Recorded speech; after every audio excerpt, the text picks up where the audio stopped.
Princess Gia stood by the tall window in her royal chambers. The 3 moons of Astoria cast silver light on her face. Today was her 18th birth cycle, an important day in her life. She would receive her coming-of-age gifts from the royal court. "Princess, it is time," said Han, her personal attendant. "The king awaits you in the grand hall." Gia smoothed the front of her ceremonial blue dress and followed Han through the palace's glowing corridors.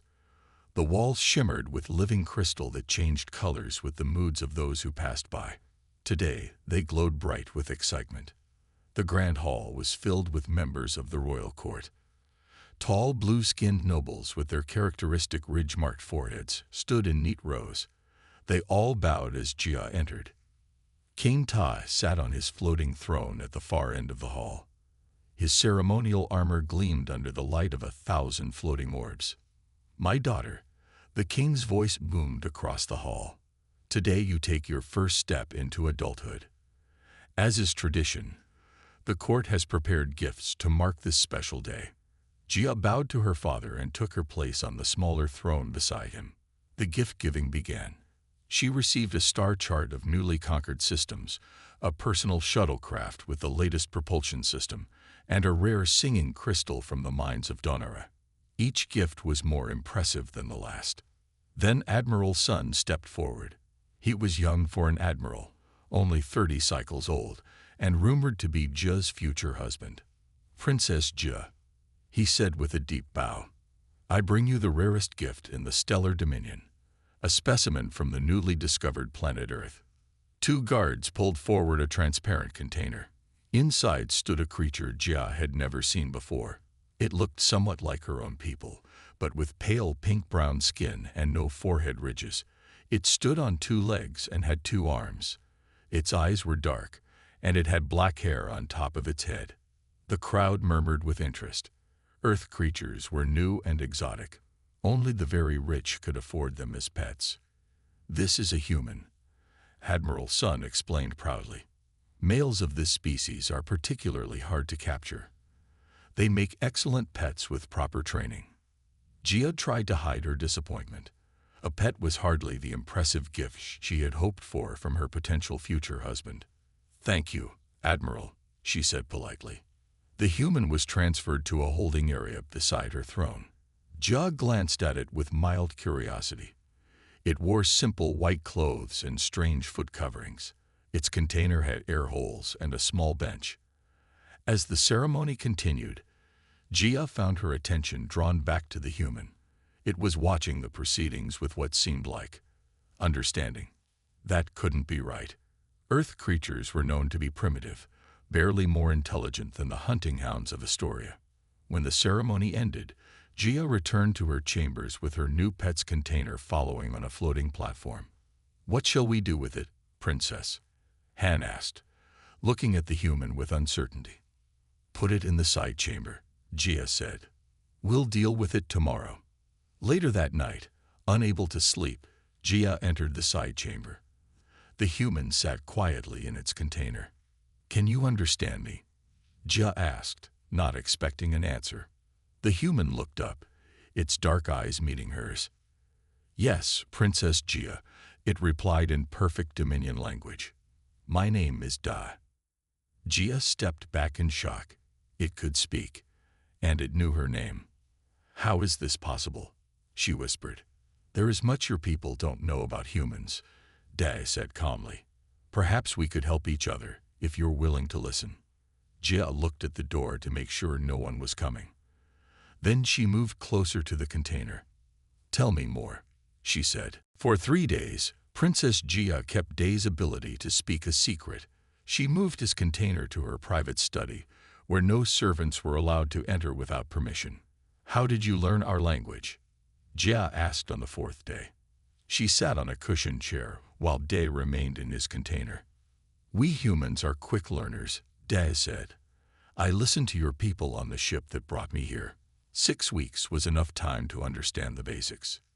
Gia's eyes widened. 6 weeks? That's impossible. Our children study for years to master proper speech." Da smiled. "Humans are different. Your people believe we are simple animals, and that works in our favor. Jia leaned forward. What do you mean? If I may speak freely, Princess. She nodded. Humans are not what your empire thinks we are. We have cities, technology, art, and science. Not as advanced as yours in some ways, but better in others. Day's eyes showed no fear as he spoke. Before I was captured, I was a scientist studying quantum physics. Jia laughed. A pet scientist. Now I know you're making things up. I can prove it, Daz said calmly. Do you have access to scientific texts? I can explain theories your scientists are still working on. Curious, Jia brought her personal learning device. She pulled up recent studies from the Royal Science Academy. Day read through them quickly, then began explaining concepts that Jia, despite her royal education, barely understood. This approach to faster-than-light travel is flawed, he said, pointing to a section. Your scientists are trying to bend space using too much energy. There's a simpler way. Jia stared at him. If you're so advanced, why didn't your people fight back when our ships came? Day's face grew sad. We didn't know you were coming. Your ships took small groups from remote areas. Most humans don't even know aliens exist. This information troubled Jia. She had always been taught that conquered species were given fair chances to submit to the Empire. I need time to think, she said, standing up. Princess, Dad called as she reached the door. Please don't tell anyone about me. The others like me. They're safer if your people think we're just animals. That night, Jia couldn't sleep. If Dai was telling the truth, everything she knew about the Empire's expansion was wrong. But if he was lying, what would a pet have to gain? The next morning, she made a decision. She entered her study and opened Dai's container. You can come out, she said, but you must hide if anyone enters. Dai stepped out cautiously. He was shorter than Jia, but moved with confidence. Thank you, Princess. Call me Jia when we're alone, she said, and teach me about Earth. Over the next weeks, they fell into a routine. During the day, Jia attended royal duties. At night, she and Dai talked for hours. He told her about Earth's oceans and mountains, about human music and art. She taught him about the Empire's history and technology. Your people have 178 planets under their control. Dai asked one night, looking at a star map. Yes, the Stellar Dominion is the largest empire in this galaxy, and humans are kept as pets on many of them now. Jia nodded uncomfortably. The wealthy collect rare species. It's tradition. Dai was quiet for a moment. There are billions of humans on Earth. If your empire realized our potential, what would happen to my planet? Jia had no answer. The Empire had never encountered a species that appeared simple but was actually advanced. The standard protocol for intelligent species was clear. Submit or be conquered. We need to be careful, she finally said.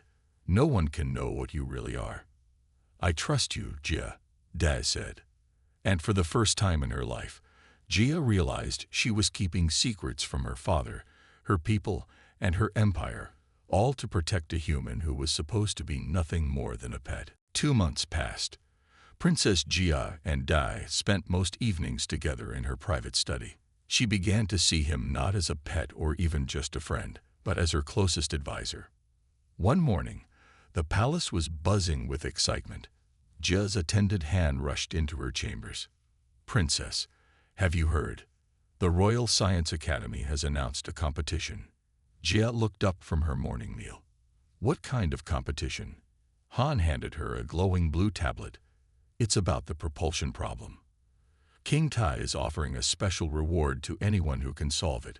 The propulsion problem had troubled the Empire for centuries. Their ships could travel between stars, but the journeys took too long.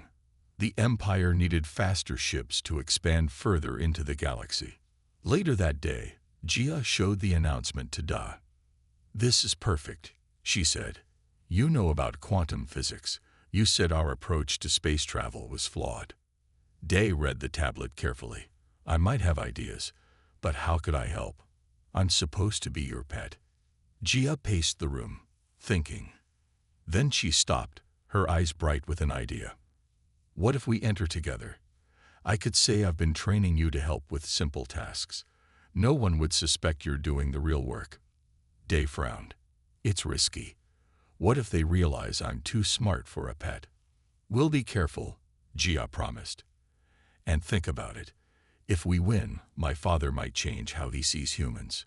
It could help your people. After much discussion, they agreed to try. Gia went to her father's throne room and knelt before him. Father, I wish to enter the Royal Science Academy's competition. Cain Ta looked surprised. Science has never been your greatest interest, daughter. I've been studying more lately, she said. And I've been working with my Earth pet. It can follow simple commands and assist with basic tasks. Admiral Sun, who was standing near the throne, laughed. A pet helping with science. That's like using a hunting hound to write poetry. Others in the court joined his laughter. Gia felt her face grow hot with anger, but she kept her voice calm. It would bring amusement to the court, at least, she said, and I wish to prove myself beyond just being a princess. Cain Tai raised his hand for silence. Very well. If nothing else, it will be entertaining. You may enter the competition with your assistant. Gia bowed and left the throne room. She hurried back to her chambers where Dad waited. We're in, she said. Now we need to work fast. The competition ends in 30 days. For the next month, they worked in secret. Dad explained Earth's theories of quantum tunneling and space-time manipulation. Gia translated these ideas into the Empire's scientific language and applied them to the Empire's technology. Your people try to push through space, Dad explained one night, drawing diagrams on a tablet. But it's better to let space move around you. They built a small model using parts Gia collected from the palace workshops. They tested it in secret, making adjustments night after night. It works. Gia whispered excitedly as their little model floated in a new way, creating a tiny bubble of bent space around itself. 3 days before the competition deadline, they finished their design. It was a new kind of engine that could move ships much faster than anything the Empire had. Do you think we can win? Gia asked, looking at their work. Day nodded. The science is sound. But are you ready for what happens if we do win? Gia touched the model gently. I don't know, but I know we can't go back now. That night, Gia couldn't sleep. Tomorrow they would present their solution to the Royal Science Academy. If they succeeded, everything would change. If they failed, no one would care. But if they succeeded too well, Dai might be in danger. Either way, their secret would soon be tested in public. The day of the competition arrived. The Great Hall of Science was packed with the Empire's brightest minds. Large screens showed the problems that needed solving. Judges sat at a high table, their blue faces serious. Princess Gia entered with Da walking beside her. People whispered and pointed. No one had ever brought a pet to a science competition before. Princess Gia and her assistant announced the chief judge, trying not to smile. Gia and Dai were given a small table in the corner. Other contestants had large teams and many tools. Some laughed when they saw Dai helping Gia set up their model. Admiral Sun came over to their table. Princess, this is a serious competition. Your pet's presence makes a mockery of it. We'll see, Gia replied calmly. The results will speak for themselves. The competition began. Each team had to demonstrate their solution to the propulsion problem. Many designs failed completely. Others showed small improvements over current technology. When it was Jia's turn, the room grew quiet. Everyone wanted to see the princess fail. Our solution uses a new approach, Jia explained, standing tall before the judges. Instead of pushing against space, we create a bubble of altered space-time around the ship. She turned to Dai. Activate the model, please. Dad pressed several controls in a precise sequence. The small model ship rose from the table. Around it, the air seemed to bend and shift. As you can see, Gia continued, The space around the ship is being controlled rather than the ship itself pushing through space. The judges leaned forward, their eyes wide. Impossible, one whispered. Move it through the test course, ordered the chief judge. Da adjusted the controls. Their model ship moved through the obstacle course set up for testing. It was 3 times faster than any other design shown that day. The room erupted in shocked murmurs. The judges huddled together, talking urgently. Admiral Sun stormed over. This is clearly cheating. The princess must have stolen this technology. I assure you, we developed it ourselves, Jia said firmly. Then explain how it works, demanded the chief judge. In detail. Jia began to explain, but soon reached concepts she didn't fully understand. She hesitated, looking at Da. My pet, that is, my assistant can explain the details better, she said. The room fell silent. Everyone stared at Da. Pets cannot explain science, said Admiral Sun with a sneer. Dad looked at Jia. She nodded slightly. Actually, Dad said in perfect, clear language, I can explain everything. Gasps filled the room. A pet speaking was shocking enough, but Day proceeded to explain complex quantum physics that even the judges struggled to follow. This is outrageous. Admiral Sun shouted. This creature is not a pet. The princess has brought an unknown alien species into the palace. He is human, Jia said, her voice strong despite her fear. And humans are not the simple animals you think they are. The chief judge stood up. Is this true, princess? You've been hiding the true nature of this species. Not just me, Jia replied. The Empire has been wrong about humans. They are intelligent beings with their own civilization and advanced science. The room erupted in chaos. Guards moved toward Da. King Tai, who had been watching from a royal viewing box, stood up. Bring the princess and the human to my private chamber, he commanded. Everyone else, remain here. As they were led away, Jia whispered to Da, I'm sorry. I didn't think it would happen like this. Day's face was calm but serious. It's not your fault. The truth had to come out eventually. Guards surrounded them as they walked through the palace corridors. Jia could feel everything changing around her. The walls that usually glowed with warm colors now pulsed with angry reds and suspicious yellows. The Empire now knew that humans were more than pets, and Jia feared what would happen next. King Ta paced his private chamber. His long blue fingers were clasped behind his back. His face showed no emotion, but the walls around him flashed deep red. Jia and Dai stood in the center of the room, surrounded by royal guards. Explain yourself, the king said to his daughter. Jia took a deep breath. Father, humans are not simple animals. They have cities, technology, and culture. Da was a scientist on Earth before he was captured. The king turned to look at Da. And you? You have been deceiving us. Not deceiving, your majesty, Da replied carefully. Simply surviving in the role given to me. King Ta sat on his throne. This creates a serious problem. If humans are intelligent beings, they cannot legally be kept as pets. Jia felt hope rise in her chest. Then you'll free them. It's not that simple, her father said. The Imperial Council must be informed. They will decide what to do. He pressed a button on his throne. Admiral Sun, bring the council members to the emergency chamber. We have a situation. 4 hours later, Jia sat alone in her chambers. Guards stood outside her door. She was not allowed to leave or speak to anyone, especially not Da. They had taken him away to a secure holding area. There was a soft knock on her door. Her attendant Han entered with food. What's happening, Han? Jia asked. What did the council decide? Han looked nervous. I should not say, princess. Please, Han.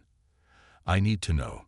Han placed the food tray down and whispered, the council sees humans as a threat now.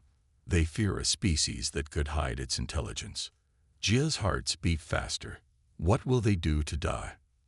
They plan to study him, to understand how humans think. Han hesitated. And then they might change him to be what they thought he was. They would damage his brain. Jia felt sick. Han nodded sadly. And they've ordered all human pets in the Empire to be brought to research centers for the same treatment. What about Earth? Admiral Sun suggested a preemptive strike.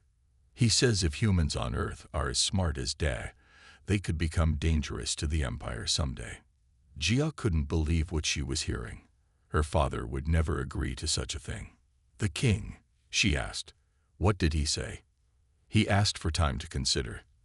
The council will meet again tomorrow. Han moved toward the door. I must go before the guards get suspicious. As Han left, another servant slipped into the room. It was Hyun, a younger attendant who had always been kind to Jia. Princess, Hyun whispered. I heard what happened. I want to help. How? Jia asked. Hyun looked over her shoulder at the door. My brother works in the security center. He can disable your door lock for 10 minutes tonight. If you want to see the human before they do whatever they plan to do. Jia grabbed Hyun's hands. Yes. Please help me.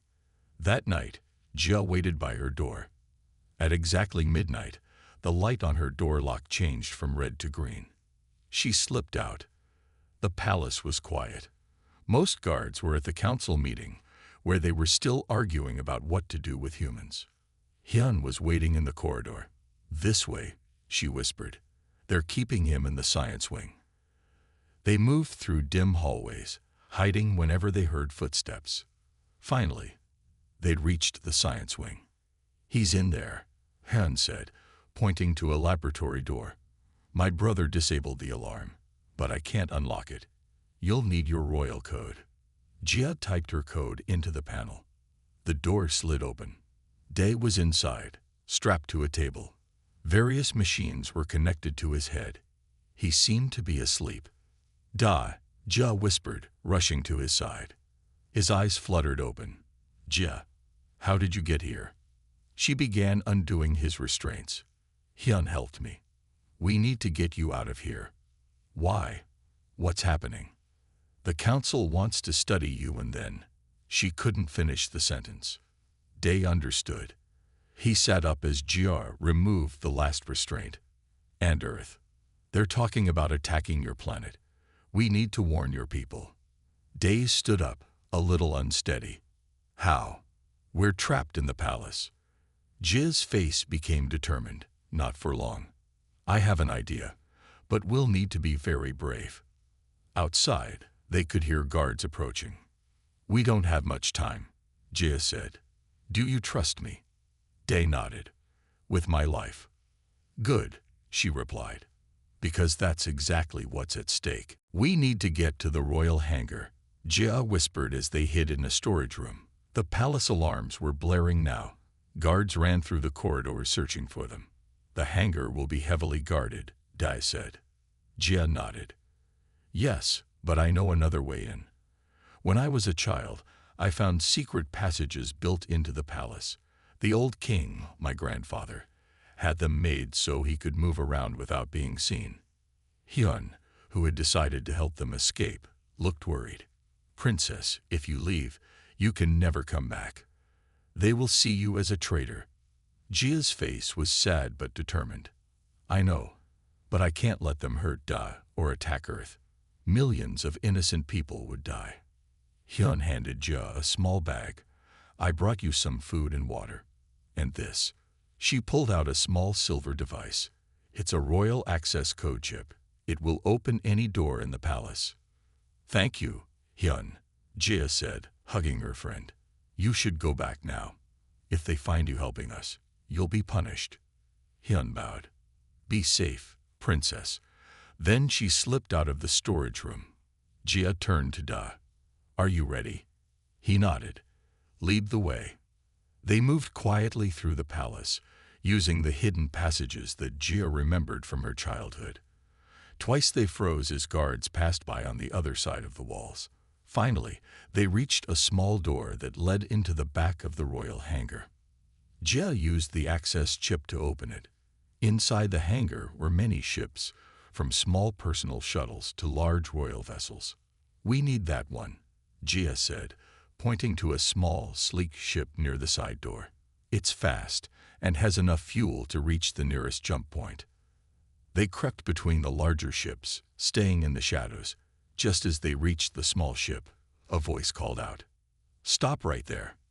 Admiral Sun stood at the entrance to the hangar with 6 armed guards. "Princess Jia, you are making a terrible mistake," he said, walking toward them. "The human has corrupted your mind. Come with me, and your father might forgive you." Jia stepped in front of Da. "The only mistake was treating humans like animals. The Empire is wrong, and I won't let you hurt Earth." Such strong words for a princess who has never even left the royal system. Admiral Sun sneered. "Guards, take them." The guards moved forward. Dad looked around desperately and spotted a control panel. "Jia, the doors," he shouted. Understanding immediately, Jia used the access chip on the nearest panel. All the hangar doors began closing. The guards ran to stop them, but were too late. In the confusion, Jia and Dai sprinted to the small ship. They climbed inside and Jia quickly started the engines. "Do you know how to fly this?" Dai asked, strapping himself into the seat beside her. "Basic training only," she admitted. "But I've watched the pilots." The ship rose shakily from the floor. Admiral Sun was shouting orders, and the guards began firing at the ship. "Hang on," Jia called. She pushed the control stick forward, and the ship shot toward the smallest hangar door, which was still closing. They barely fit through the gap, scraping the ship's sides. Then they were out, flying away from the palace. "They'll send ships after us," Dai said, looking at the rear scanners. "I know," Jia replied. "We need to reach the jump point before they catch us." The ship's communication system buzzed. King Tay's face appeared on the screen. "Daughter, what are you doing?" he asked, his voice sad rather than angry. "Come back now, and we can discuss this properly." Jia felt tears in her eyes. "I'm sorry, Father, but the Council is wrong about humans. I can't let them destroy Earth." "You are giving up everything for this pet?" the king asked. Jia looked at Da, then back at her father. "He's not a pet. He's my friend. And yes, I would give up everything to save his world." She turned off the communication system. Behind them, royal patrol ships were launching from the palace. "Where exactly are we going?" Dai asked as Jia pushed the ship to full speed. "Earth," she said simply. "We're going to your home." The stars stretched into lines around them as the ship accelerated into the darkness of space. 3 royal patrol ships chased Jia and Dai's small vessel. Red warning lights flashed on the control panel. "They're gaining on us," Dai said, watching the rear scanner. "Their ships are faster." Jia's hands moved quickly over the controls. "We need to reach the jump point. Once we make the jump, they'll lose our trail." Ahead of them was empty space. The jump point, a place where ships could enter faster than light travel, was still 10 minutes away. "They'll catch us before we get there," Dai said. Jia pointed to a cluster of small dots on the scanner. "Not if we go through the ring asteroids. The patrol ships are too big to follow us through the narrow gaps." Dai's eyes widened. "That's very dangerous." "Do you have a better idea?" Jia asked. He shook his head. Jia turned the ship toward the asteroid field. Hundreds of rocky bodies floated in a ring formation, spinning slowly around a dead star. "Hold on," she said as they entered the field. The ship darted between 2 large asteroids. Smaller rocks hit the hull with loud clangs. Jia steered with intense focus, her blue fingers dancing across the controls. Behind them, the patrol ships slowed down. One tried to follow but had to turn back when the gaps became too narrow. "It's working," Dai said. A large asteroid appeared directly in their path. Jia pulled the ship up sharply, barely missing it. The sudden movement threw them both against their seats.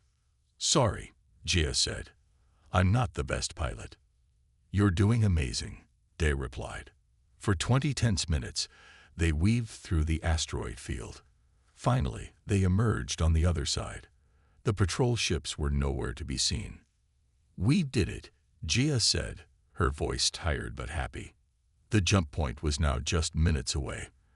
But as they approached it, a massive Imperial warship appeared from behind the largest asteroid. "Admiral Sun," Gia whispered, recognizing the ship's markings. The warship's communication system connected to their ship. Admiral Sun's face appeared on the screen.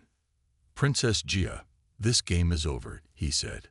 "Your father may be soft-hearted, but I am not. Surrender now, or we will destroy your ship." Gia looked at Da. "What do we do?" Day studied the ship's control panel. "The jump engines are charged. If we can get just a little closer to the jump point before they fire." Admiral Sun's patience was running out. "You have 10 seconds to power down your engines, Princess." 10, 9. "Full power to the engines," Gia said, pushing the throttle forward. Their small ship shot toward the jump point. 3, 2, 1. "Fire," Admiral Sun ordered. The warship launched a pulse that hit their ship's rear section. The control panel sparked and smoke filled the cabin. "Engines damage," the ship's computer announced. "Jump capability reduced to 70%. "Is that enough?" Gia asked, coughing in the smoke. Day checked the readings. "It might be. We're almost there." The warship prepared to fire again. Gia pushed their damaged ship to its limit. The jump point was now visible, a slight shimmer in the blackness of space. "Ready the jump engines," Gia said. Another pulse from the warship missed them by inches. "Now," Gia shouted. Dai pressed the jump button. For a terrible moment, nothing happened. Then space itself seemed to bend around their ship. Stars stretched into lines, and the Imperial warship disappeared from view. They had made the jump. Gia slumped back in her seat, exhausted. "Did we make it? Are we safe?" Day checked the navigation system. "We're in jump space. They can't follow our exact path now." He frowned at another reading. "But the engine damage is worse than we thought. We can't stay in jump space for the full journey to Earth." "What does that mean?" Gia asked. "It means we'll need to exit jump space early and make repairs," Dad explained. "We'll have to find somewhere safe to stop." Gia looked out at the streaking stars. "I know a place. There's a small trading outpost in the marginal zones. The Empire doesn't have much influence there." As they traveled through jump space, Gia told Dai about the different aliens they might meet at the outpost. He told her more about Earth and his life there. "Do you miss it?" she asked. "Every day," he admitted. "But I never expected to find someone like you in space." Gia smiled. "I never expected to become a fugitive for a human." They looked at each other, both understanding that their lives had changed forever. Whatever happened next, there was no going back. After repairing their ship at the trading outpost, Gia and Dai continued their journey to Earth. It took them 3 weeks, hiding and jumping through less traveled routes. Finally, a blue-green planet appeared on their view screen. "Earth," Dad said, his voice full of emotion. "I never thought I'd see it again." Gia stared at the beautiful planet. "It looks peaceful." As they approached, they detected many small satellites and space stations orbiting Earth. Several ships moved to intercept them. "They're military vessels," Daz said. "They've never seen an alien ship before. They'll be scared." Their communication system buzzed. A stern human face appeared on the screen. "Unknown vessel, identify yourself immediately, or we will open fire," the Earth commander said. Day leaned forward. "This is Dr. Dag Kim of the Earth Science Institute. I was taken from Earth 6 months ago. I've returned with critical information." The commander looked shocked. "Dr. Kim, you were declared dead. We need to verify your identity." After answering many questions, they were allowed to land at a secure military base. Armed soldiers surrounded their ship as they stepped out. Ja's blue skin and tall form caused gasps and raised weapons. "She's with me," Daz said quickly, standing in front of Ja. "She saved my life." and came to warn Earth. For the next 3 days, they were kept separate and questioned. Jia told Earth's leaders everything about the Empire, its technology, and its plans. She shared data from their ship's computers to prove her story. On the 4th day, they were brought to a large room with world leaders gathered around a table.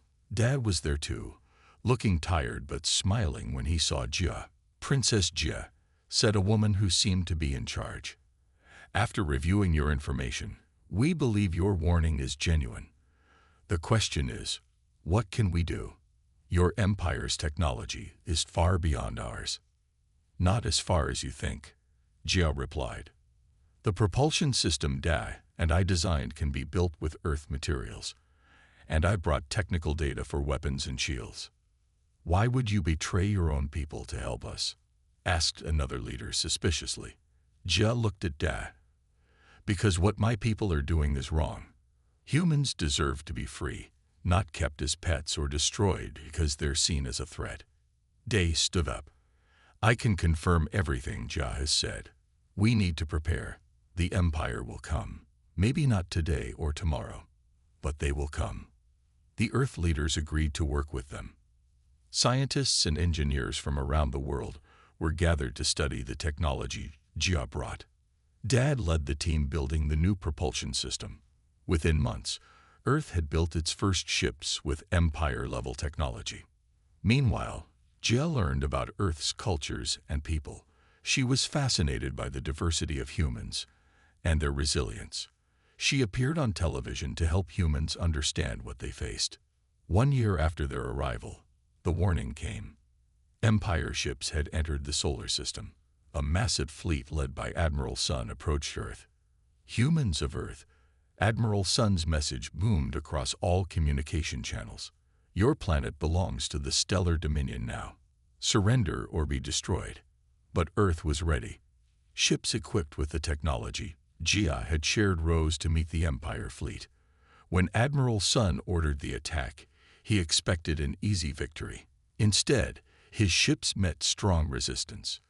The battle lasted 3 days. The Empire lost ship after ship to Earth's new weapons. Finally, Admiral Sun called for a ceasefire. King Tay's face appeared on the main communication screen. He looked older than when Jia had last seen him. "Daughter," he said, "I should have listened to you. The human world is stronger than we thought." "Father," Jia replied, tears in her eyes, "it's not too late to make peace." In the end, the Empire was forced to recognize Earth as an independent world, not a conquest.